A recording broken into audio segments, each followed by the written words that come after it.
Friends, आज हम लोग प्रोबेबिलिटी चैप्टर को स्टार्ट करने वाले हैं। बहुत अच्छा ये चैप्टर है और अगर आप बहुत ध्यान से इसको समझेंगे और पढ़ेंगे तो आपको बहुत इंटरेस्ट आएगा इस चैप्टर में और बहुत आपको सिंपल लगेगा। ठीक है, और आपका थोड़ा सा माइंड डाइवर्ट हो जाता है और आप ध्यान से नहीं समझते तो आपको ये चैप्टर कठिन भी लगेगा। ठीक है, तो चलिए समझते हैं कि प्रोबेबिलिटी होती क्या है। उससे पहले समझते हैं कुछ बातों को। जैसे समझते हैं जो अपने रियल लाइफ में देखो तो एक शब्द हम यूज करते हैं चांस। क्या यूज करते हैं? चांस। ठीक है, जैसे कि तो क्या है चांस? तो chance the occurrence of the event in the absence of any obsessious intention और cause. It is the simply the possibility of something happening. When a chance is defined in mathematics, it is called probability.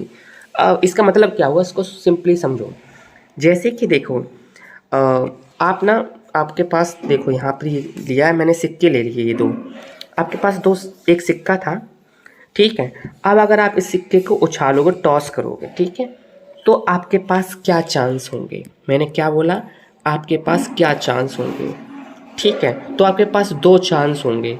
कौन कौन से दो chance होंगे? कि या तो आपका जो ऊपर हेड आएगा या फिर क्या आएगा, टेल आएगा, जब आपको उसको टॉस करोगे। ठीक है, तो आपके पास टोटल कितने चांस थे? दो चांस थे। जब आपने एक्सपेरिमेंट किया, एक्चुअली इसको मैथमेटिक्स में, प्रोबेबिलिटी में इसको एक्सपेरिमेंट कहते हैं। जो आपने टॉस को कॉइन को टॉस किया उसको क्या कहते हैं? एक्सपेरिमेंट कहते हैं। जब आपने एक्सपेरिमेंट किया तो आपके पास कितने चांस थे? दो चांस थे, या तो हेड आएगा या फिर क्या आएगा, टेल आएगा।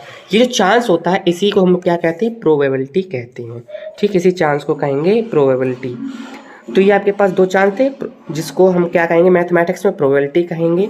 ठीक है, अब इसमें से कोई एक आ गया, मान लीजिए हेड आ गया, तो ये जो आपका हेड आया है यही क्या है? आपका इवेंट है, आउटकम्स ऑफ इवेंट है। ओके, इसे क्या कहेंगे? Outcome of event. जो आपका हेड आया है वो, उसको क्या कहेंगे? Outcome of event. अगर टेल आ जाए तो उसे भी हम क्या कहेंगे? आउटकम ऑफ इवेंट कहेंगे। ठीक है, तो प्रोबेबिलिटी क्या है? Is the extent to which an event is likely to occur measured by the ratio of the favorable cases to the whole number of cases possible. इन्होंने इसका मतलब कहा कि ये एक्चुअली इस फॉर्मूले के तौर पर अपनी प्रोबेबिलिटी की परिभाषा को दे रहे हैं। इन्होंने ये कहा है कि जो नंबर ऑफ आउटकम्स होते हैं जो किसी इवेंट को बनाते हैं और उसका जो रेशियो होता है किसके साथ में? Total number of outcomes of the experiment, उसको हम लोग प्रोबेबिलिटी कहते हैं। अभी शायद आपको लैंग्वेजी भाषा में थोड़ा कम आ रहा हो समझ में, तो इसको थोड़ा और सिंपली करते हैं। जैसे देखिए, इसी सिक्के वाले एग्जाम्पल को थोड़ा सा और आगे बढ़ाते हैं। मैं इसको रेज कर दूँ। सबसे पहले देखिए, जब आपने सिक्के को छाला तो आपके पास कितने चांस थे? दो चांस थे। क्या? या तो हेड आता या फिर क्या आता? आपका टेल आता। ठीक है, तो दो चांस थे, यानी कि आपके जो एक्सपेरिमेंट थे उसका टोटल नंबर ऑफ एक्सपेरिमेंट कितने थे? टोटल नंबर ऑफ आउटकम्स, ठीक, आउटकम्स बोल सकते हैं इनको, कितने थे? दो थे। ओके, और अब इसमें से आएगा क्या? आएगा तो आपका एक ही मतलब या तो हेड आएगा या फिर क्या आएगा? टेल आएगा। तो number of outcomes that's make event, ये इवेंट बनाएगा भाई। घटना कहते हैं हिंदी में, इवेंट को क्या कहते हैं? घटना कब होती है? जब वो घट जाती है, उसे क्या कहते हैं? घटना कहते हैं। अब घटेगा क्या? या तो हेड आएगा या फिर क्या आएगा? टेल आएगा। ठीक है, तो ये जो है एक इवेंट, और आपने टॉस किया सिक्के को, वो क्या है? एक्सपेरिमेंट है। उससे जो आपके चांस आने के उसको क्या कहते हैं? आउटकम्स कहते हैं। ठीक, और चांस को ही मैथमेटिक्स में क्या कहते हैं? प्रोबेबिलिटी कहते हैं। थोड़ी सी समझने की कोशिश करना। ठीक है, तो यहाँ पर क्या आएगा? कोई एक नंबर ऑफ इवेंट कितना होगा? 1 होगा। तो अगर हम इसकी बात करें प्रोबेबिलिटी की, तो प्रोबेबिलिटी का जो फॉर्मूला था P ऑफ E के तौर पे लिखते हैं इसको डोनेशन में। तो नंबर ऑफ आउटकम्स, तो नंबर ऑफ आउटकम्स आने के चांस कितने हैं? 1 है, और टोटल नंबर ऑफ आउटकम्स कितने हैं? 2। तो इसका प्रोबेबिलिटी हो जाती है 1/2। ये होता है, इस तरह से करते हैं इसको। ठीक है, तो इस तरह से इसको पूरा किया जाता है। इसके अब एक क्वेश्चन को और करेंगे तो आपको अच्छे समझ में आ जाएगा। आप इस फॉर्मूले को लिख लीजिए अपनी कॉपी में, इस फॉर्मूले को लिख लीजिए, और आप चाहो तो इन डेफिनेशन को भी लिख लीजिए। आपको इसकी PDF भी मिल जाएगी, तो आप चाहो तो उसका PDF भी डाउनलोड करके उससे लिख सकते हो। अब देखो, इसको समझो। जैसे क्वेश्चन हमने यहाँ पे लिया, एक कॉइन टॉसिंग 450 टाइम्स। मैंने क्या किया? कॉइन को टॉस किया है कितने टाइम्स? 450 टाइम्स मैंने क्या किया है? कॉइन को टॉस किया है। ठीक है, अब यहाँ पर देखो, इसमें से हेड कितने टाइम्स आते हैं? हेड आते हैं आपके 150 टाइम्स, ठीक है। तो यानी यहाँ पर जो एक्सपेरिमेंट हुआ उससे जो आउटकम्स निकले वो कितने निकले, 450, और जो आपके नंबर ऑफ इवेंट हैं वो कितने, 150, और सॉरी ये 450, ठीक है। तो अगर हम इसमें लगाएं फॉर्मूला प्रोबेबिलिटी का, तो क्या होता है, probability is equal to number of outcomes, इस सिंपल फॉर्म में लिखेंगे नंबर ऑफ आउटकम अपॉन में total number of outcomes, total number of outcomes, ठीक। तो नंबर ऑफ आउटकम्स कितने थे, यानी कितनी बार हेड आया, तो 150 बार 150 टाइम्स आया। टोटल कितनी बार आप टॉप टॉस किया था, तो 450 टाइम्स टॉस किया था। इसको सॉल्व कर लो, 0 से 0 कैंसिल कर दो, तो 5 3 जा 15 और 5 9 जा 45, फिर से काट दो, 3 1 जा 3, 3 3 जा 9, तो 1/3 आपका क्या है, आंसर आया, ठीक है। तो ये जो 1/3 यही क्या है, आपकी प्रोबेबिलिटी है। ध्यान रखना, प्रोबेबिलिटी जो होती है ये आपका सबसे सिंपलेस्ट फॉर्म होता है, किसी भी फ्रैक्शन का सबसे सिंपलेस्ट फॉर्म होता है प्रोबेबिलिटी। और जो प्रोबेबिलिटी होती है, जो ये प्रोबेबिलिटी होती है, ये आपकी जो है एग्जिस्ट करती है कहाँ से कहाँ तक, 0 से 1 के बीच में ये हमेशा प्रोबेबिलिटी क्या करती है, एग्जिस्ट करती है, ठीक है। पी ऑफ ई से मैंने डिनोट किया है, ये हमेशा 0 से 1 के बीच में ही एग्जिस्ट करती है। यानी अगर आपका आंसर 1 से बड़ा आ रहा है या 0 छोटा आ रहा है, 0 छोटा मतलब नेगेटिव आंसर आ रहा है, 1 से अगर बड़ा आंसर आ रहा है तो समझ लीजिए आपने क्वेश्चन गलत किया है, क्योंकि प्रोबेबिलिटी जो है हमेशा 0 से 1 के बीच में ही एग्जिस्ट करती है, याद रखना, ठीक है। और जो चलिए उसके बाद आगे डिस्कस हम बाद में करेंगे, ठीक है। तो यहाँ पर इस क्वेश्चन को समझिए आप। तो जो भी आपके आउटकम, बिल्कुल सिंपल सी बात, नंबर ऑफ आउटकम यानी जो आने के चांस हैं और जो टोटल आउटकम्स हैं उनका जो रेशियो होता है उसी क्या कहेंगे, प्रोबेबिलिटी कहेंगे, ठीक है।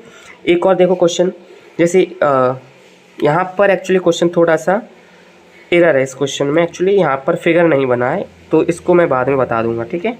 ये एनसीईआरटी का क्वेश्चन है, ये किसका है, एनसीईआरटी का क्वेश्चन है ये, ठीक है।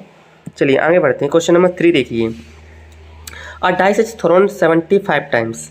तो यहाँ पे अगर सॉल्यूशन की बात करें तो जो डाइस है उसको कितने टाइम्स फेंका गया है, 75 टाइम्स, ठीक है। डाइस थ्रोन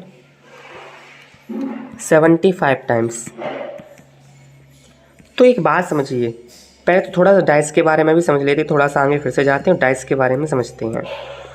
तो इसको मैं रेज कर रहा हूँ, डाइस के बारे में थोड़ा सा देख लो, उसके बाद आपको क्वेश्चन करने में अच्छा लगेगा, समझ में भी आएगा। जैसे यहाँ पे अगर हम डाइस की बात करें, तो डाइस देखो, जैसे ये डाइस रहा आपका, इस डाइस में टोटल कितने आउटकम्स होते हैं, टोटल आउटकम की मैं बात कर रहा हूँ, कितने होते हैं, 6 होते हैं। क्यों, जैसे 1 2 3 4 5 और 6, तो टोटल कितने आउटकम होते हैं, 6 होते हैं।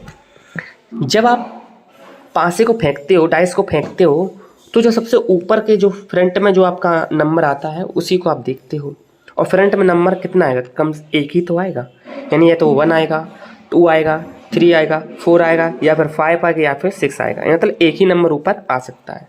तो जो टोटल आउटकम्स है वो तो 6 है, लेकिन जो नंबर ऑफ आउटकम्स हैं, ठीक है, जो एक इवेंट को बनाएगा, मेक एन इवेंट, जो इवेंट को बनाएगा, तो इवेंट कितना हो जाएगा, केवल एक होगा, यानी केवल एक ही तो आपके पास आउटकम आएगा। टोटल आउटकम 6 हैं, आने के चांस 6 हैं, पर आएगा तो केवल एक ही। यानी अगर हम बात करें प्रोबेबिलिटी की, तो इसका आंसर होगा 1/6। किसी भी नंबर को उठा लो, मैंने कहा 3 आने की प्रोबेबिलिटी क्या है, ठीक, नंबर ऑफ 3, तो यहाँ पर 3 आएगा तो एक ही बार, टोटल कितने बार आ सकता था, 6 बार। टोटल नंबर जो थे वो कितने थे, 6 थे, उसमें आएगा कितनी बार, एक ही बार 3 आएगा, तो 1/6 इसका आंसर हो जाएगा, ठीक है। आई होप थोड़ा बहुत आपको समझ में आ गया होगा। तो अब हम क्वेश्चन के थ्रू भी समझने की कोशिश करेंगे। जैसे यहाँ पर देखो, क्वेश्चन ये था, डाइस को कितने टाइम्स फेंका गया, 75 टाइम्स फेंका गया है, ठीक है। उसमें 4 अपीयर होता है 21 टाइम्स। 4 यहाँ पे नंबर ऑफ 4, ठीक है, जो आपके 6 नंबर होते हैं ना, उसमें 4 जो नंबर आपका अपीयर होता है ना, दिखाई देता है, वो कितनी बार दिखाई देता है, 21। तो 4 अपीयर्ड 21 टाइम्स। इन्होंने पूछा, in a random throw of dice what is the probability of getting a 4। अब 4 आने की कितनी प्रोबेबिलिटी है, तो मेरी बात समझो ध्यान से, प्रोबेबिलिटी निकाल लेते हैं, प्रोबेबिलिटी ऑफ ई मतलब इवेंट, किसी इवेंट की होने की प्रोबेबिलिटी क्या है। तो भाई ये बताओ, 4 आया कितनी बार, 21 बार है, 21 टाइम्स ही तो 4 आया, ठीक है। और कुल कितनी बार मैंने थ्रो किया है, तो 75 टाइम्स किया है, ठीक है। तो यानी जो 4 आएगा वो इस 21 में ही तो आएगा। मैंने जब रैंडम फेंका तो 4 वो इस 21 में ही तो आएगा। यानी जब मैंने 21 बार फेंका है, उसी 21 में से किसी एक बार चांस हुआ होगा जब वो मेरे पास 4 आएगा। टोटल बार मैंने कितनी बार फेंका है, तो 75 बार, यानी 75 टाइम्स फेंका है। इसको सॉल्व कर लेते हैं। तो देखो सॉल्व करो उसको, तो क्या ये सॉल्व हो जाएगा? हाँ, तो 3 से हो जाएगा। 3 2 जा 6, 3 5 जा 15, 3 7 जा 21। आंसर आया 7/25।